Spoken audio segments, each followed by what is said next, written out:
राजधानी में नगर निगम का महासंग्राम शुरू हो चुका है।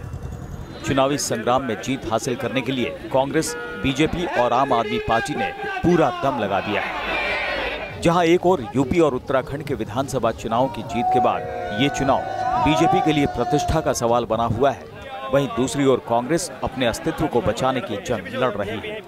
साथ ही दिल्ली की सत्ता में काबिज आम आदमी पार्टी अपने पुराने चुनावी अंदाज के साथ रण में उतरी है। लेकिन यहाँ सवाल है दिल्ली की जनता से जुड़े आम मुद्दों का, क्योंकि इस बार दिल्ली में बिजली पानी के साथ कई दूसरे मुद्दे भी जनता की जुबान पर हैं। हाउस टैक्स से लेकर प्रदूषण, गंदगी, ट्रैफिक व्यवस्था जैसी दिक्कतें भी देश की राजधानी के सामने एक बड़ी समस्या बन गई है, जिनके आधार पर दिल्ली वासी अपने मत का फैसला करेंगे। इन्हीं मुद्दों को ध्यान में रखते हुए तीनों पार्टियां चुनाव की रणनीति बनाने में लगी हुई है, जिसमें हर पार्टी दिल्ली को परेशानियों से मुक्त कराने के लिए नए नए रोड मैप तैयार कर रही है। आज हम आपको दिखाएंगे दिल्ली के 2 वार्ड का चुनावी दंगल कैसा है, वहां पर चुनावी संग्राम और किस तरह वहां राजनीतिक पार्टियां जनता को परेशानियों से निजात दिलाने की बात कर रही है। राजधानी में नगर निगम चुनाव को लेकर सरगर्मियां तेज हो गई है। एमसीडी के चुनाव में तीनों पार्टियां अपनी पूरी ताकत झोंकने की तैयारी है। आइए पहले लिए चलते हैं आपको दिल्ली के राजौरी गार्डन इलाके में, जहां लोगों की समस्याओं से रूबरू होने के लिए विजय रथ पर पहुंची है बीजेपी पार्टी।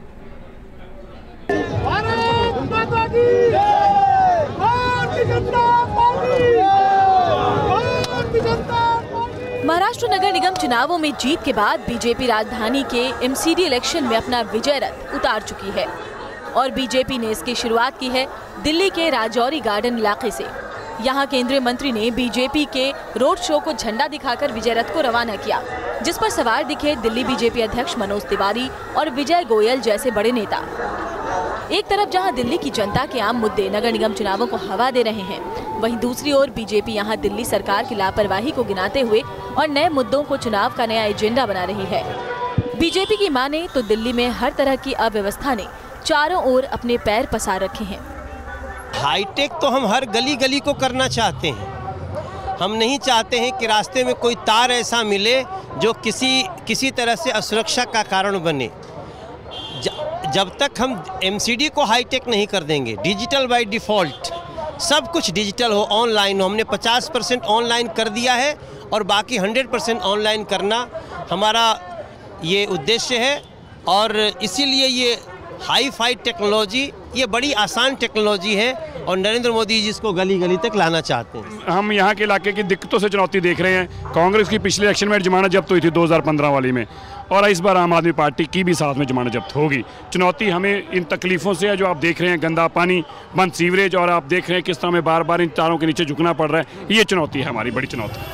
दिल्ली बीजेपी का विजय रथ राजौरी गार्डन के इलाके में काफी दूर तक चला, लेकिन यहाँ की सकरी गलियों में लोगों की आम समस्या बिजली के तारों ने इस विजय रथ की यात्रा पर रोक लगा दी।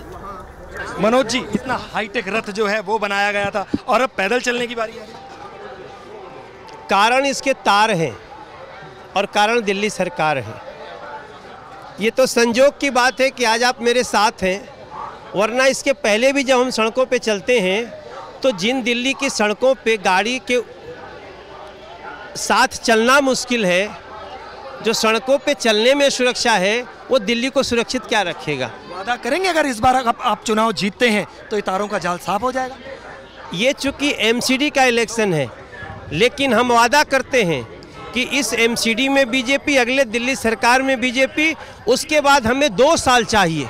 1.5 से 2 साल में ऐसी तारों का हम समापन कर देंगे, क्योंकि जहाँ जहाँ बीजेपी का शासन है ऐसे तार हमेशा अंडरग्राउंड होते हैं, वो ऊपर नहीं दिखते। ये बड़ी असुरक्षा है। सवाल सबसे बड़ा यही है, और तमाम जो अब नेता हैं वो इस रथ के आगे पैदल चलेंगे, जबकि बाकायदा इसको आज केंद्रीय मंत्री वेंकैया नायडू ने हरी झंडी दिखाई थी और इस रथ को रवाना किया था। और ये हाईटेक रथ जो है प्रचार के लिए बनाया था। तमाम जो नेता थे वो इस रथ में कुछ देर पहले ऊपर खड़े नजर आ रहे थे, लेकिन जो तारें हैं हाई टेंशन वो बाधा बनकर इस तरह से खड़ी हुई कि तमाम जो नेता हैं उनको नीचे उतरना पड़ा। और अब जो प्रचार है वो पैदल ही होगा, रथ के ऊपर सवार नेता होकर नहीं चल सके इन तारों की वजह से।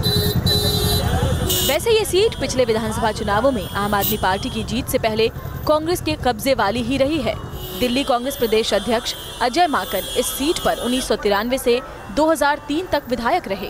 उसके बाद रमेश लांबा ने इस सीट को संभाला था, लेकिन इस सीट पर 13 अप्रैल को होने वाले विधानसभा उपचुनाव को देखते हुए ही बीजेपी ने यहां से अपने प्रचार का काम शुरू किया।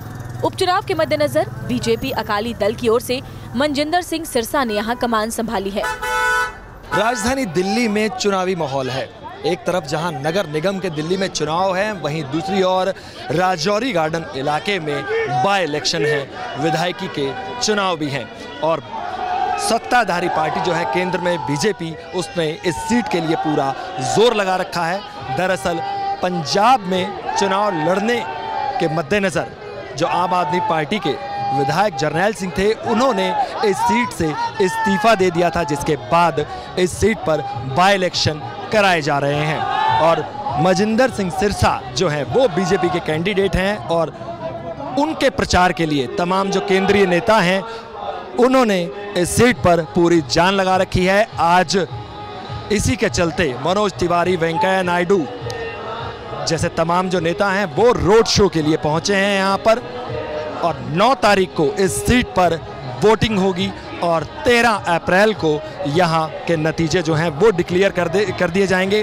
नगर निगम चुनावों से ठीक पहले इस सीट पर इन उपचुनावों को काफ़ी अहम माना जा रहा है और कहा यह भी जा रहा है कि दिल्ली की सत्ता पर सवार आम आदमी पार्टी के लिए ये नाक का सवाल बन गए हैं ये चुनाव।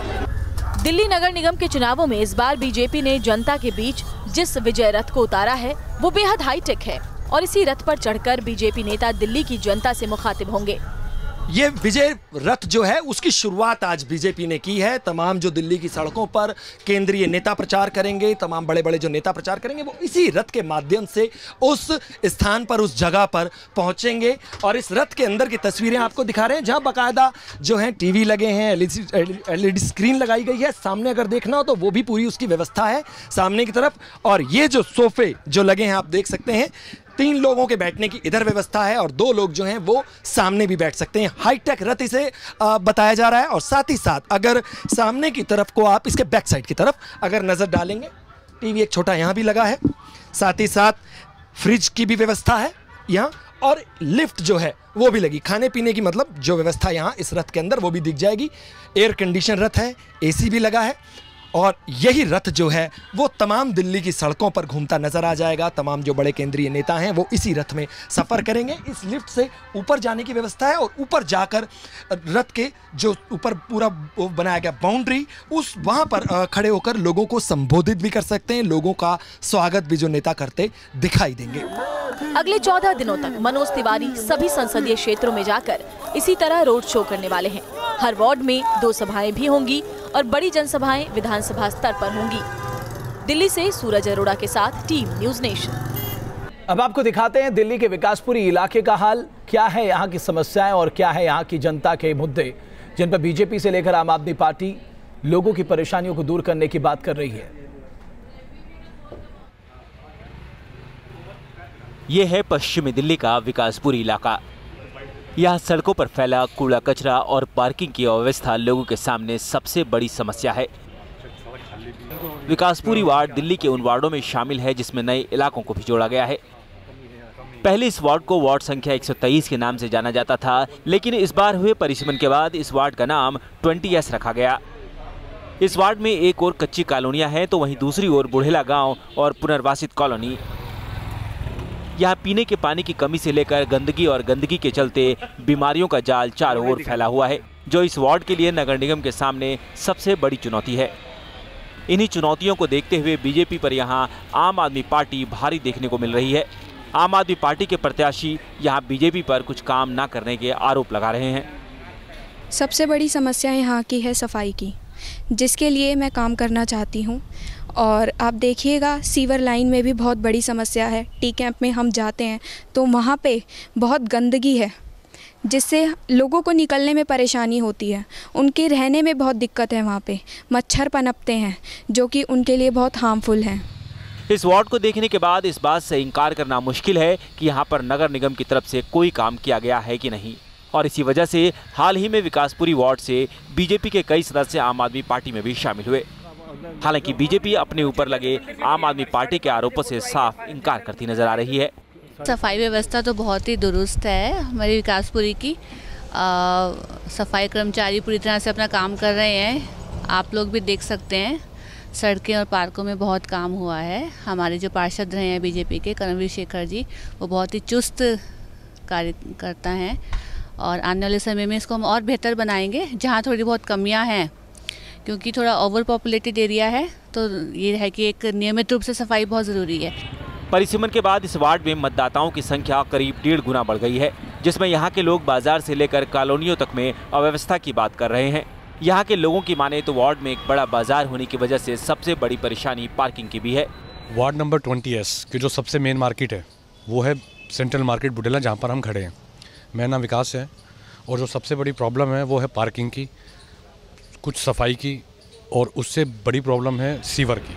यहाँ पुरुष मतदाताओं की संख्या 19,000 और महिला मतदाताओं की संख्या 16,000 के करीब है, जो फैसला करेंगे कि नगर निगम के इन चुनावों में विकासपुरी में कमल उभर कर सामने आएगा या फिर आम आदमी पार्टी की झाड़ू यहाँ की समस्याओं को साफ करेगी। दिल्ली से राम कुमार के साथ टीम न्यूज़ नेशन।